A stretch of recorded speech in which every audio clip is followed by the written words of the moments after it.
As we near the end of Hispanic Heritage Month, the Corky Gonzales Library is hosting an event celebrating some of our state's most well-known storytellers. We're talking about the 5th annual La Llorona Festival. Joining us this morning as the festival's host, we have Charlene Garcia-Sims and featured storytellers Sherry Coca Candelaria and Karen Gonzalez. This event is going to explore all of the myths and the facts surrounding this iconic La Llorona. So can you tell us a little bit more about the background of it?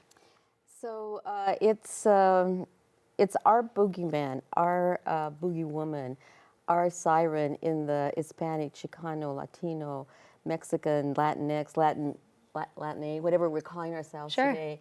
It's our, like I said, our boogeyman. And so her story basically is that in a jealous rage, she drowned her 2 children. And immediately, of course, she regretted it. And so her punishment is to search for them. And so everybody hears her by the river. My grandfather, who used to farm and irrigate at 3 in the morning, and one day as he was going home, he felt someone following him. He didn't turn back, but when he got to the doorstep, he turned back and there was a woman dressed in white weeping. Wow. So everybody has their own story. Yeah. And so that is basically the story, and that's what we tell at the Corky Gonzales Library, and this is the 5th year.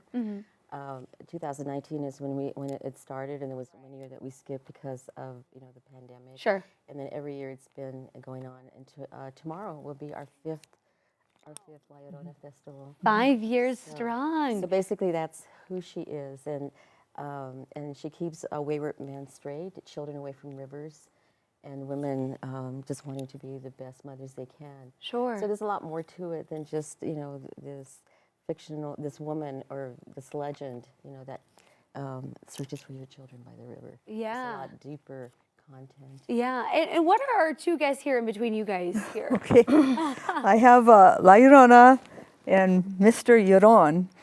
And so, well, I have a couple stories, but my newest book is The Mystery of La Llorona and Mr. Llorón. So in the story, Mr. Llorón finds La Llorona, and he's the father of her baby that disappeared or that drowned. And in the story, they're supposed to get married and have this wedding where everyone will be invited. And so what happens, some of the kids are worried they're going to be in disguise, because in my story, La Llorona, they can both disguise themselves.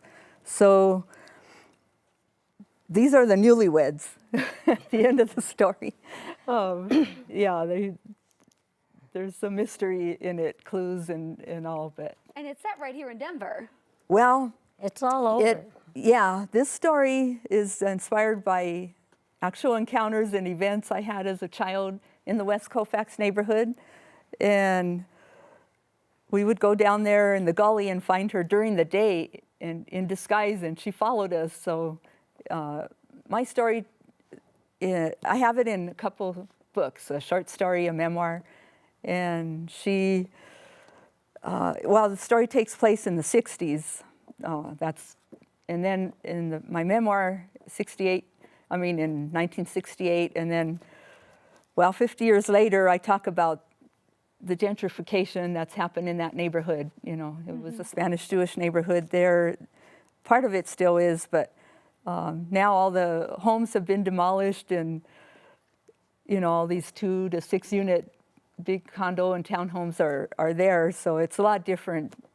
So I have the story in this book. This is the memoir in the Amagre Review, Race, Class, and Gender. And then The Mystery of La Llorona and Mr. Llorón, it's a children's chapter book. So, yeah, so I'll be telling a little bit of both stories Saturday. Wonderful. Keeping the tradition alive, that is for sure. I perform her. Actually, she performs me.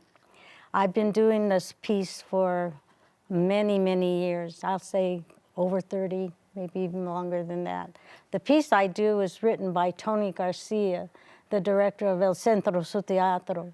And it was originally written for a man, but I got the piece and I've been doing it for years. And it's a version that is a little different than most because she actually comes to life. And her story is more of a healing power that she has for a loss.